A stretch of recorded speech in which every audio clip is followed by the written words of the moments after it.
Hello, everyone. My name is Alex, I'm Jeremy. and welcome to another episode of Pianolin TV. Today, we have a special guest. His name is Ego. He's a trumpet player, graduated from Manhattan School of Music. If you've ever seen him or his face looks familiar, you can always find him busking in Grand Central Terminal in New York City. He was from the Bronx, and he always believed music has a way of changing people's lives.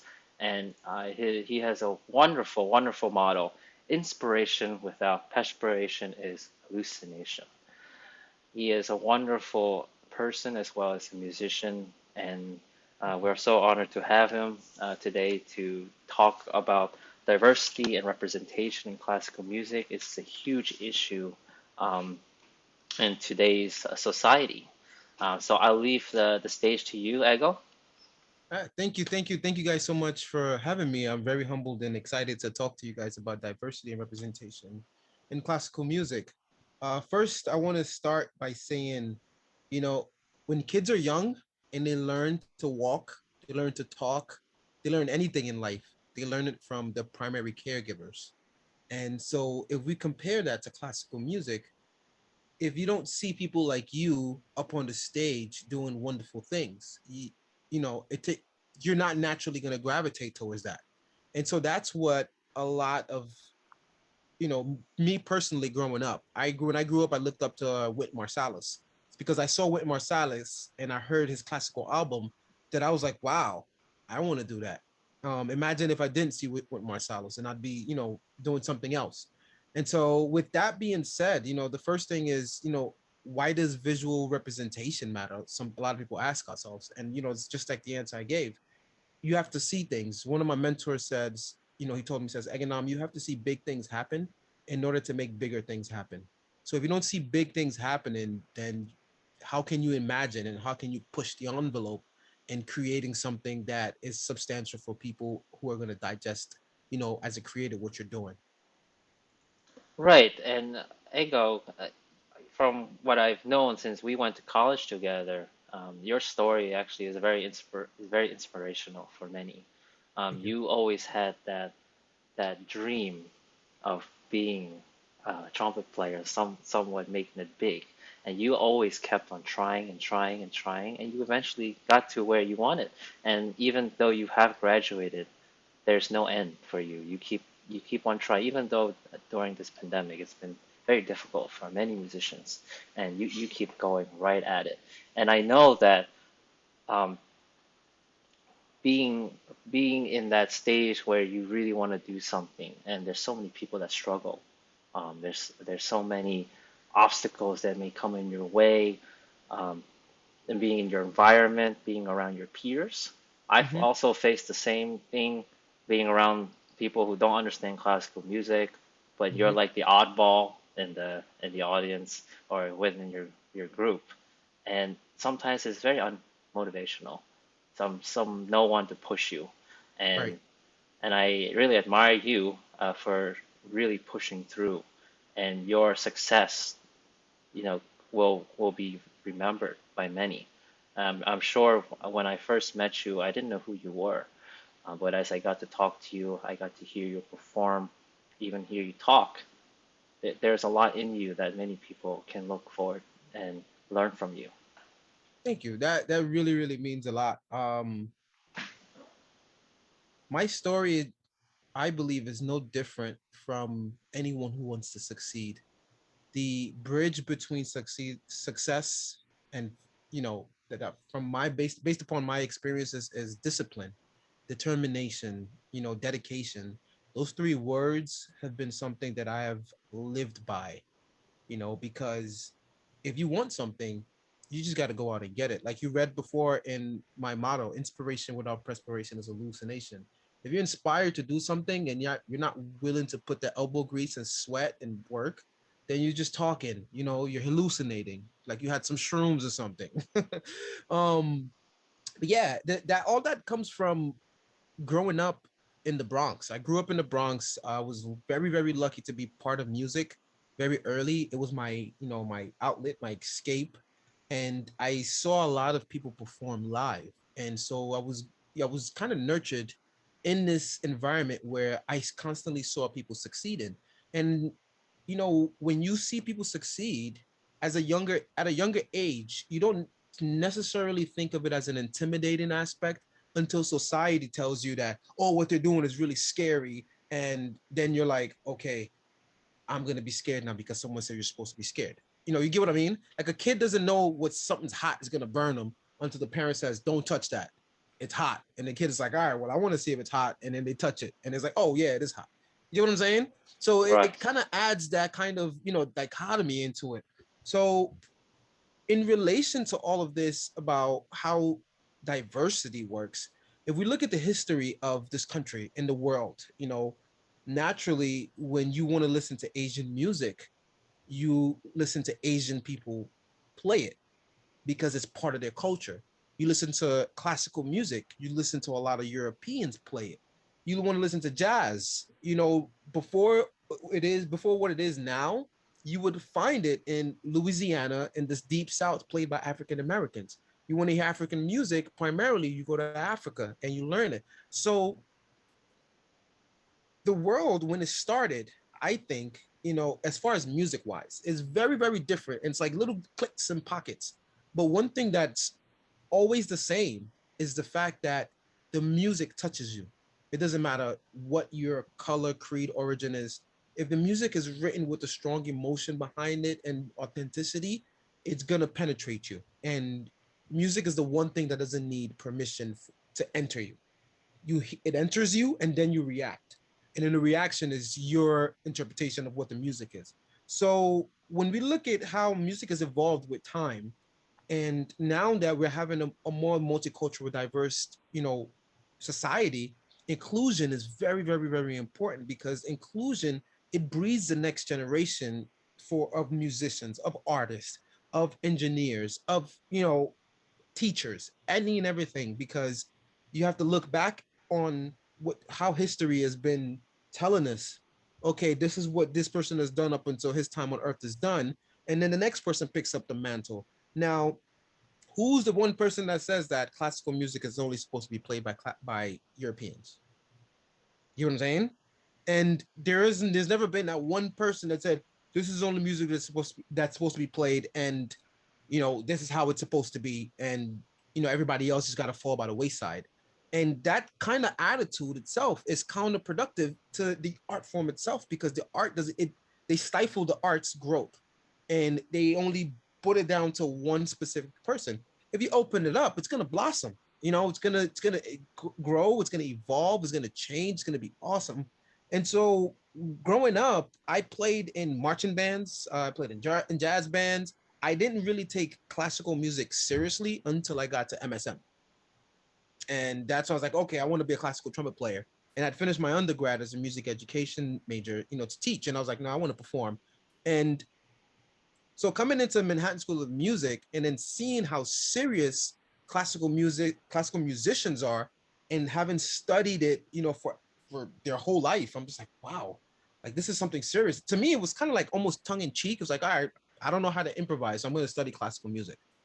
And that was my approach to it. I'd watched Maynard Ferguson, Doc Servison, what do you call it? Wynton Marsalis, Louis Armstrong. I've watched all of these different great trumpet players growing up. And to me, the music was never taught to me like, okay, you can only do this specific style of music and this is the only way you go. It was just like, hey, this guy's great. You should aspire to be like him. Oh, this guy's also great. You should be aspired to be like him. Oh, this guy's also great. You should be aspired to be him. It wasn't until I got older and understand that they're playing totally different styles of music that I was just like, oh, okay, there's a history behind each and every one of them that you study and then you learn, you emulate, and then you then create. So by that time, I was like 27, 28, been playing for about 15, 16 years already. So I'm kind of like a mixture of all of these things. And together with all of that, I grew up listening to hip hop music. So I'm like, okay, so where do I find my niche? Where am I gonna go? Because I love hip hop music, I love jazz music, I love pop music, I love classical music, I love Disney songs, I love movie soundtracks. So what am I gonna do? Am I supposed to now say I'm only gonna study classical music? And then when I got into MSM and I'm studying classical music, I'm like one of the very few guys who are black. So now the question is, do I belong here? You know what I'm saying? Because it's one thing to see somebody do it, but then when you then go into the journey and you're going through the growth process and the learning curves, and you barely see people who look like you doing it on a daily basis, it's very easy, like you said, to feel uninspired, to feel like, okay, it is what it is.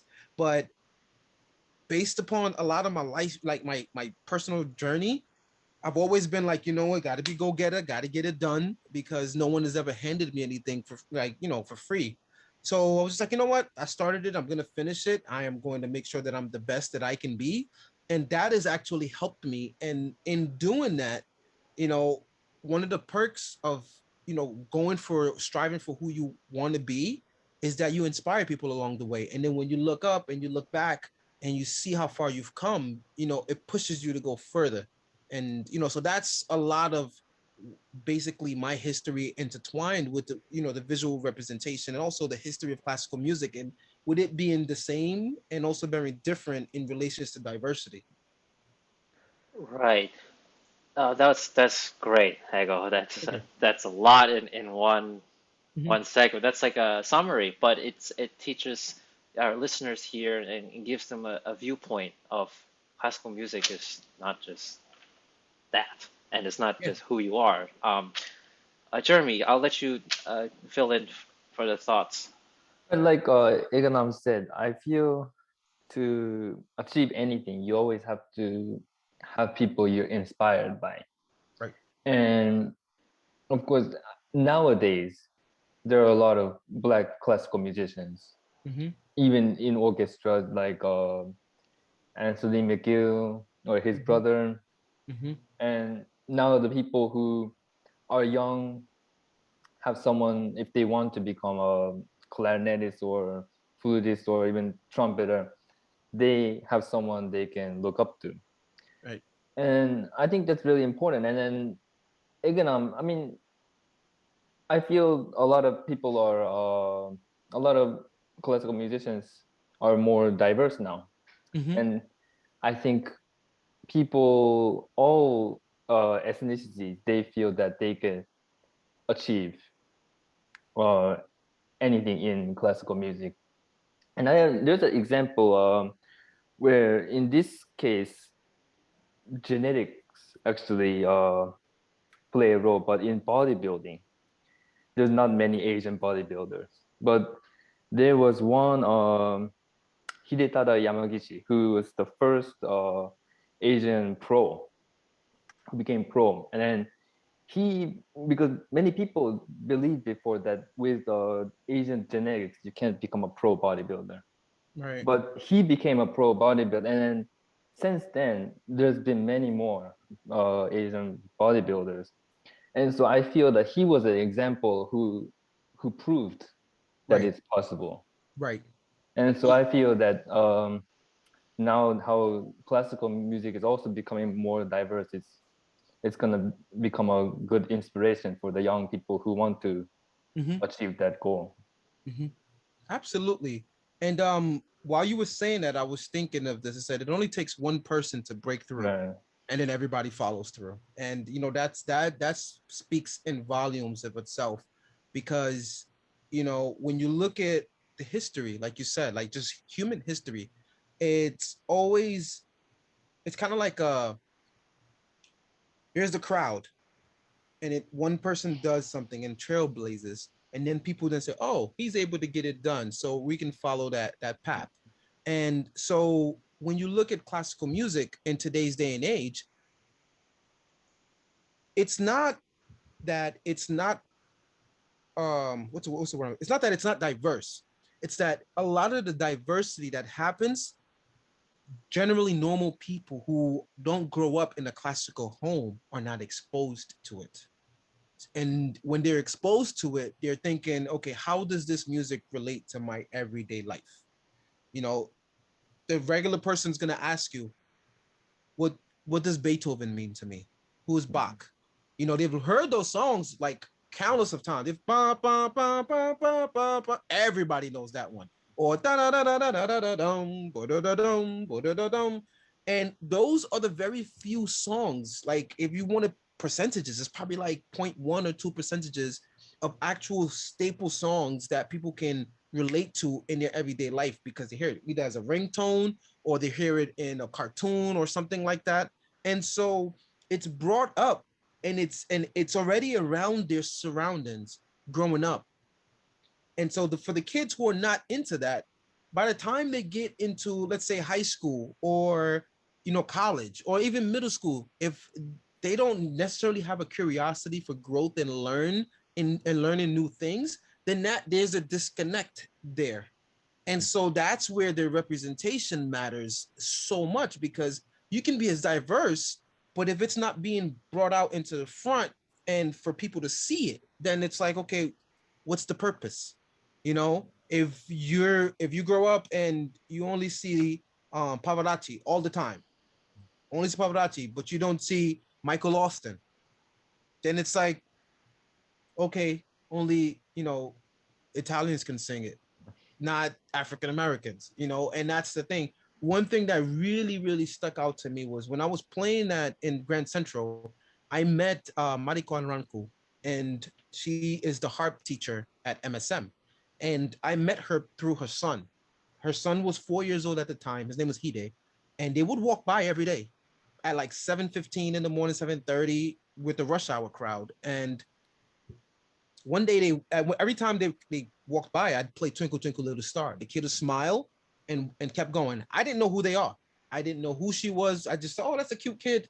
The Twinkle Little Star, they go. So one day the kid comes and he's crying.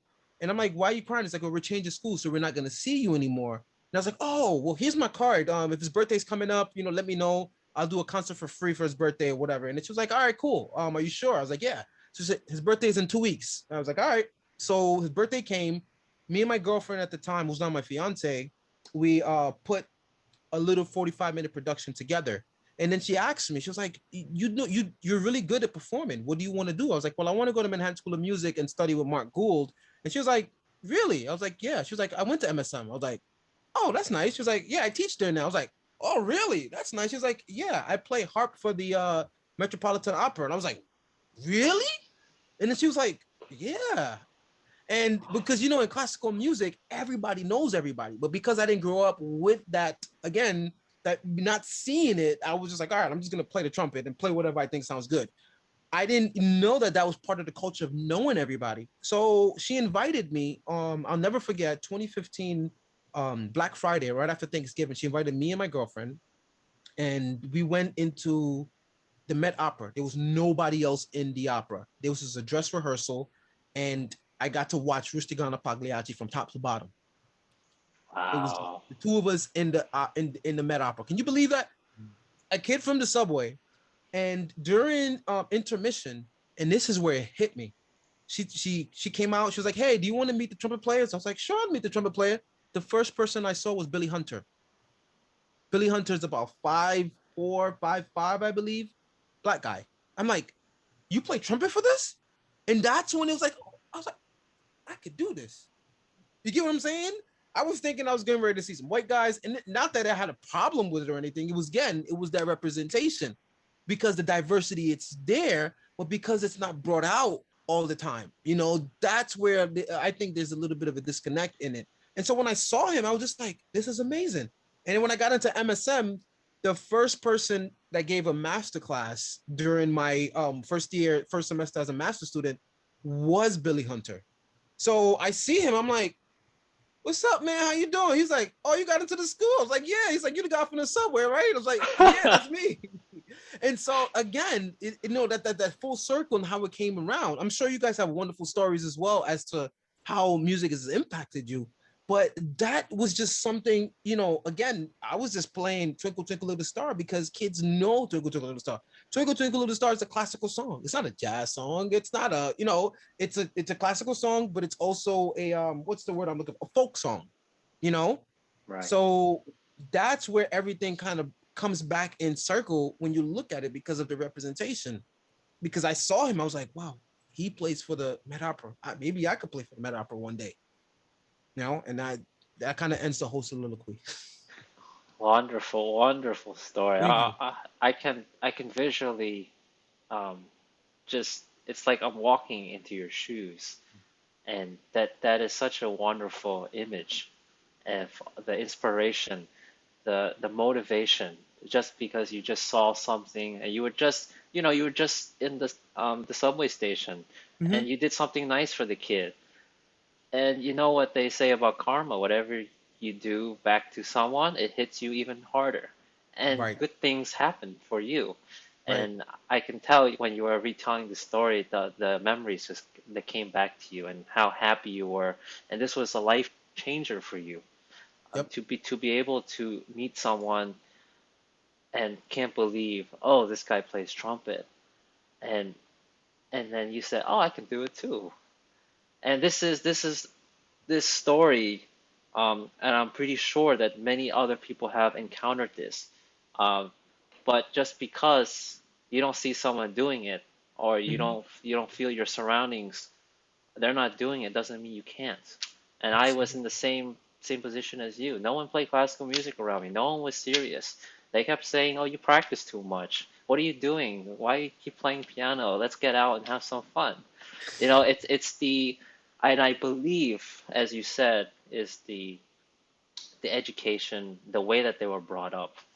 Mm-hmm. It wasn't there, and you cannot entirely blame it on their families, right? It's Oh, the education that we go through, the public education, and growing up. It depends what schools you have, right? One, and with the environment you're in, and then what right, teachers you have. Your right. teachers really play a big impact on who you are as a musician and also as a person. Mm-hmm. And I believe that we're living in this kind of generation of so many diversity in culture. And as you said, how classical music means to you. Each individual, it means something different. Right. And that's, I think, as musicians, all three of us, I believe that we Mm-hmm. can change the future for the young generation, um, being inspirational and showing what classical music is not just these famous pieces of music you hear over and Right. over. Right. There's so much more to that, and it's countless. If you go to different instruments, violin, piano, Mm-hmm. trumpet, they're all so different. And I believe that these famous pieces of music are just less than 1% of the entire classical music repertoire. Yes. Very And true. then I think like we were talking about before, how you're not exposed to it. If you're exposed to it, it makes a big difference. And even for me, I started playing when I was very young, and my mother also plays piano, and then she knows a lot about music playing, Mm-hmm. but but the but she didn't know much about what's the path to take to become the best that you can be. And then that was all, you just trying different things. And then finally I was able to see what's the best training I could get, Mm-hmm. what's the best festivals to go to. And that was all just about the trial and error. And so I feel that if there was a little kid who wanted to become professional violinist, I would know now what steps to take, how to get to the highest level. And I Right. feel that's really important because, like I experienced, I was just trying different things. I made many different mistakes, and then maybe I went to a little different direction I shouldn't have gone to, and then I had to find a way up. So Yeah. Right, and go ahead, Ego. I was saying, to add to that, it's very important because like myself, I didn't take the conventional trumpet player route. You know, when you first pick up the instrument, you get a private teacher. I didn't have my first private teacher until I was in undergrad. And because I was music education, it wasn't as, strenuous as it was for a performance major. And so again, I didn't take any festivals. I didn't know what festivals were until I got to MSM. And I was like, what's a festival? People go dance. And also I was like, no, it's like a classical music festival. I was like, oh, that's dope. So now it's like, oh, these things are happening. So like you said, when you then learn, you're like, okay, now I know what to tell them. But on the flip side is that the experience that I get, that I have from playing in the subway, is that I don't get as nervous when I'm on stage because I'm constantly performing for tens of thousands of people every day, that I have to get their attention. They're not coming there to see me. I'm coming out there to get their attention. So I have to, for a long time, I'm getting up at 4:30 in the morning to go stand at 6 o'clock in the subway to play from 6 to 9 a.m. People don't want to hear no trumpet at that time in the morning. They're trying to go to work. So I have to sound good. I have to get them. So all of these things were nerves I had to build. I had to build the strength to say, you know what, this is what it is, and this is how it is. So when someone asks me, hey, how do I get to, be a great trumpet player or be a great musician? I can only tell them based upon my experiences, but that doesn't invalidate festivals at all, because festivals are very important. That's the staple, that's the standard, but also there are other things that you can try. And I don't believe that in music there are necessarily any mistakes, because you learn and then you choose if you want to continue to use that knowledge. Then you make the choice to say, okay, I've learned this, but this is not really where I want to go. So I'm just going to put this back down and keep going. It's like a book. You pick up a book, you read the first chapter, it's like, all right, well, this book is not really what I'm interested in. It doesn't mean that what you've learned, you have to unlearn it. No, it's stuck in your head until you forget it. And then you keep going, and then a memory triggers what you've learned already, and then you go back to it. So it's like, looking now, as you said at the beginning, with a lot of musicians during this pandemic, a lot of musicians, they have no outlet to perform for people, and then live streaming was a thing that first started during the pandemic. But if you look at it, how many people are still live streaming? You know what I'm saying? It was kind of like a fad. It started and it stopped. But then now for me, it was just like, okay, I'm changing from performing in front of people just to performing on a camera. I'm used to performing regularly and changing the repertoire regularly. So it was just like, okay, I can continue to do this. So that was a strength that I had that I was able to leverage. But because there are different styles and performances, and not everyone's gonna be playing, as part of the union where they get to get an unemployment check.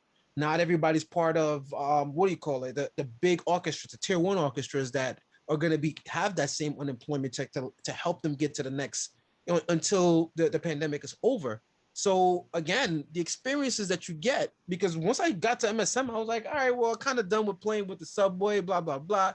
When I graduated, I was like, okay, what am I going to do? Went back to the subway. I have a master's, and I'm like, okay, I went back to the subway. So now I understand how to play the instrument and really catch, people's attention. Because it doesn't mean that the last 2 years that I went to MSM, okay, now that I'm playing back in the subway, that knowledge, all right, whatever, that was a mistake. No, that was something that I learned that was very valuable. And so now I'm a Black man playing classical music in the subway or in the parks. When you see a Black trumpet player, the stereotypical stigma is he's going to play jazz or pop. I play jazz or pop, but if somebody asks me, what did you study? I studied classical music. And I say that with pride, because of the fact is that, I want to make sure that if there's a kid who's there who say, I want to be able to do what you want to do, what you're able to do, I'm going to tell them, hey, you got to go to school for classical music because you got to learn to read and write the music. You know, if you can play by ear, that's awesome. That's great. But then how do you write down these memories? Because your brain is going to fade at some point. You know, it's going to fade until you put it down in black and white and you're able to redigest that. It's like a journal. If you don't keep a journal, at some point you're going to forget all the wonderful memories that you've had, the life lessons that you've had to learn. So that I really piggyback and that really, you know, put things in there for me. Oh, that's wonderful, Ego. I remember you went to, did you go into any festivals before, or didn't get the chance during your time at No. MSM? No. Yeah, so success is not, how should I say, a formula or concrete formula that everyone has to follow. There are so many different ways. Mm-hmm. And here's an example of Ego. Didn't go to any festivals. He didn't know what he was getting himself into in Manhattan School of Music. But he turned out to be a more successful and experienced musician, and he's able to pass it down to so many people, inspiring, people who look at him and say, "Oh, you play the trumpet? Oh, you play classical music? Oh."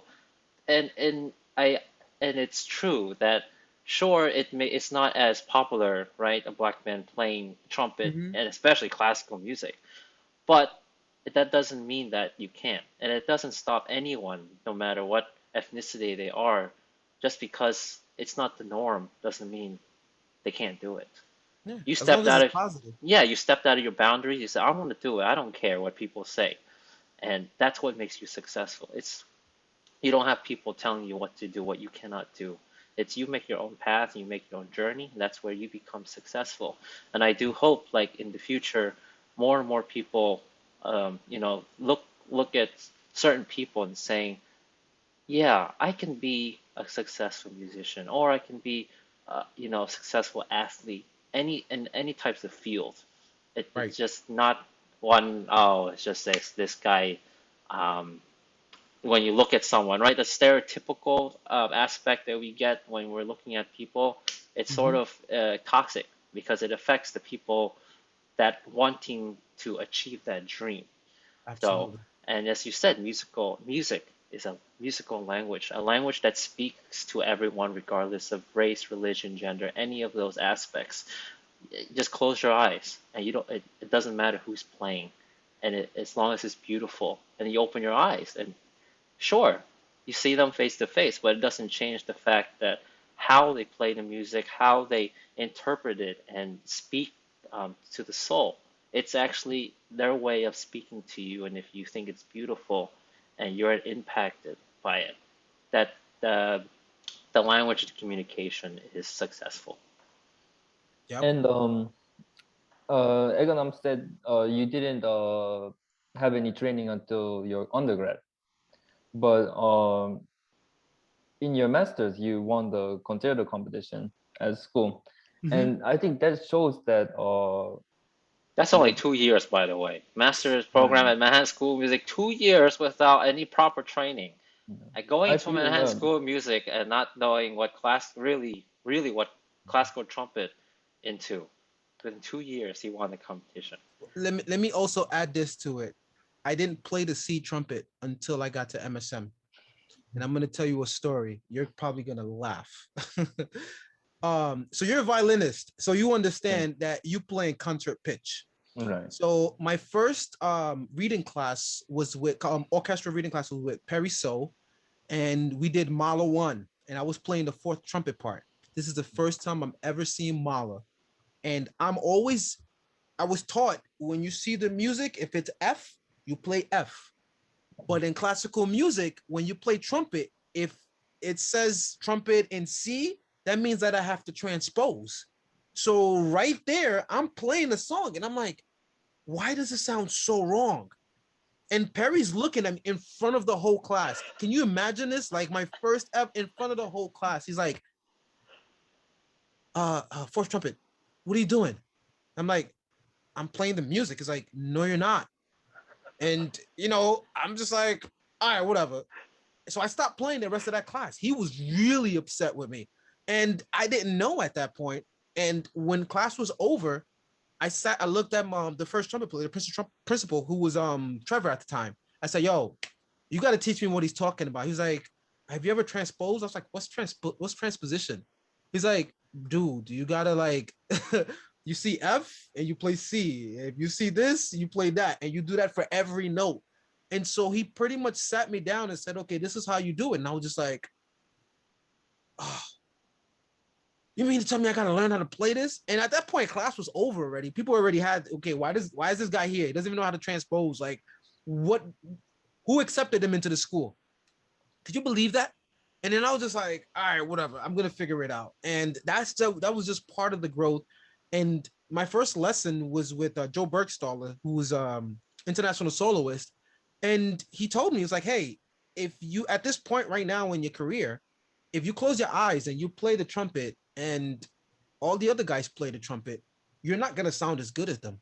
And that's just being honest. I'm not trying to beat you down or whatever. And I actually respected him for that, because I don't want a teacher who's going to tell me, oh, you're great, and then I'm going to have a big head. I want you to tell me the honest truth. He's like, but what you do have over them is the fact that you don't have stage fright. You have this experience of playing in front of people, but now there's a whole other aspect of it that you have to learn. And so during those 2 years, I, was able to learn how to transpose, play, make some, first chairs and other things, and also, win the solo competition. And I always wanted to be a soloist. I was like, oh, a solo competition. This is something I could do. I don't have to transpose. All right, let's go. So that was that. Yeah, coming from a pianist standpoint, a transposition is tough. Man, I I mean, still hate it. when I started Manhattan School of Music, I was placed in this keyboard skills class, Mm-hmm. and what they threw at me, transposition and reading different clefs, is something I'm not used to, right? That reading more than two lines and then also transposing, let's say you're in C major, you have to transpose to E flat major. Mm-hmm. You really have to transpose everything. And not, I mean, trumpet I know is like for one line, but for me, probably I could do the same thing like with one hand, but when I do it with Mm-hmm. two hands, it's tough. And at that point, I kept trying to transport every single note in my head before I played it, and that slowed me so badly. Um, and I felt like, oh my goodness, I'm never going to learn this. This is so Mm-hmm. tough. And uh, yeah, so I totally understand your pain. I go when the when the conductor Oh, says, it hurt. It cut what deep. are you doing?" I'm like, since when do they do that to music? Like, you don't play what's on there? Like, come on. I actually did conducting for 5 years or so, Mm-hmm. and that's when I first. It was in end of middle school, I think, when I was in eighth grade or something. And then I was so shocked that first of all, the key signature was different in For each instrument. the. But and so when I read, I always have to read like this, Mm-hmm. and Yeah, but the more lines there are, the more difficult it's gonna get. I feel yeah. for conductors because they have to do so many instruments, not Yeah. just one like us. It's three plus three plus three plus three. It's a huge Mm-hmm. page, and I totally have full respect for them being Mm-hmm. able to do that and doing with different uh, symphonies, concertos. You really have to study for conductors. Absolutely. And as Absolutely. it's no easy task, and they're not the ones playing the music, and Mm-hmm. trying to get the musicians to play how the conductor wants it is another thing. First, you gotta have musicians that are capable of Mm-hmm. being able to follow directions of the conductor and able to express. So that's a lot of respect there. As each musician has their own pros and cons, Right. and Right. like as you said, going back to um, diversity and representation in classical music, I think there needs to be that education that uh, playing music isn't just 1 hour a day and then go. It's that mentality of if you want to work something, you got to keep working at it. Like Every day. you can't just let's say if you want to be a bodybuilder, sure you can work out 1 hour a day, I think this is more of Jeremy's forte, but since I also work out, you have to have a really strict training, right? You can't just eat whatever you want and Mm-hmm. just expect your results to grow. The same for music. You've got to keep at it and then keep on top of it. That's why sometimes you don't see musicians when they're in school. You don't see them for the whole day except in class. Why? They're in a practice room. They're Trying to trying figure it out. they're trying to go at it and become a better musician. And then when you do see them, they're performing or Right. or they're eating. I mean, musicians have to eat and sleep too, like normal human beings. But it Mm-hmm. takes a lot of patience and discipline and dedication. But it's really worth it, no matter how many times you want to give up. There are times when I want to give up, and I'm sure you guys felt the same way. Of That course. oh, I don't sound good, but that's the motivation. How do I get back to sounding good? Mm. And Right. that's the beauty of it. Like, overcoming your obstacles and Mm-hmm. overcoming all the challenges makes you a better person and a musician. Right. Right. And so, also to add to that is when you say musicians are constantly in the practice room, when someone says, "Oh, Ego, you're so talented," so I'm not talented. I just work hard. I just work extremely hard because talent is like 10%. Anybody who picks up an instrument and is able to get it right away, that's talent. Now, how do you get it to the next level? You got to work at it. There's some people may say, "Oh, he's a natural. No, he's not a natural. He just worked at it until he can't make a mistake." And then there's I'm sure you guys have probably heard this saying. It says amateurs practice until they get it right. Pros practice until they can't get it wrong. So that's the difference. When you listen to a pro, oh, he could play that all day long. Why? Because he's been in the practice room playing it all day long. Yeah, and he's dissected it, stripped the structures and all of that stuff down. Probably pulled his hair out in the middle of all that. So yeah, I totally get that. Yeah, it's funny. I always get that. Say, "Oh wow, you're wonderful, great, you're so talented." But it's like behind the scenes, and that that famous iceberg. You see that Mm-hmm. little tippy top, but Yep. really, what you've really done on the bottom of the ocean, that's how much work you've put into it. No one has seen it. No one can feel it because they haven't experienced this, right? Mm-hmm. So that's actually our responsibility to nurture and to educate those who are saying those things, because if we don't, they're going to get the idea that okay, just this person is talented. Then they're thinking they see other artists. They think, oh, this is just because it's talent. Right. But they need to understand that we really do need to own our art inside a practice room, and you can't be distracted too. You know, No. you really have to focus 100% in your practicing. If you're distracted in your practicing, it's gonna affect it a lot. Mm-hmm. Absolutely. Absolutely. And also that connected back to diversity, not diversity, and how music theory is the same Yes. across genre Hmm. is the fact that, when you play a chord, everybody's gonna hear it differently based upon their ethnicity. Their like when you it's like when you look at Indian music, Mm. there's so many more notes. It's not just the 12 diatonic notes. There's so many more semitones that they play. But if you play a C major chord, boom, it's naturally when you're taught with the European music, it's happy, it's awesome. But then a lot of times when you play pop music, you're always playing in minor, and it's a happy song, Mm. but it's in a minor key. It's like, huh? How does that work? You get what I'm saying? Right. So that's the thing about music itself, that when you bring it and you have different styles of people playing together with um your understanding, your background, you're able to appreciate it because of the work that they've put into it. Right. The focus, the 100% of not being distracted, because at the end of the day, doesn't matter who plays it. If the work hasn't been done, the iceberg, like you said, the bottom, then what's the purpose? Yeah. Jeremy, you have anything to add? Uh, well, I think that's all.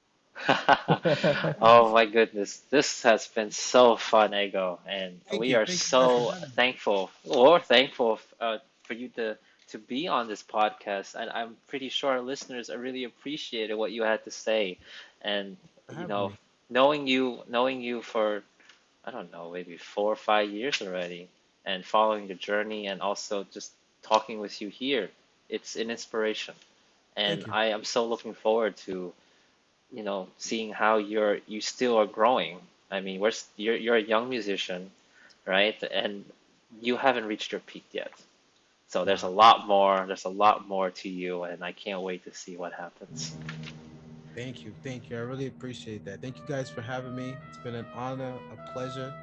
Um, I can't wait to see you guys as well. Once this Ah, pandemic is over and we hit the stage, all right, musicians, like we're gonna that'll be bond awesome. together, we're gonna hustle, Yes. we're gonna hit the stage, we're gonna play music and just make people so emotional, positively emotional.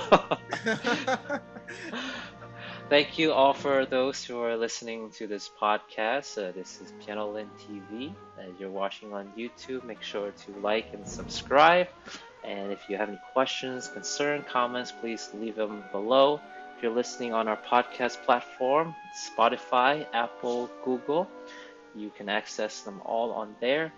And this is Ego speaking on diversity and representation of classical music. We will be here every Tuesday. Every podcast will have either Jeremy and me, and with a special guest. So thank you again. We look forward to being here again next week. Take care.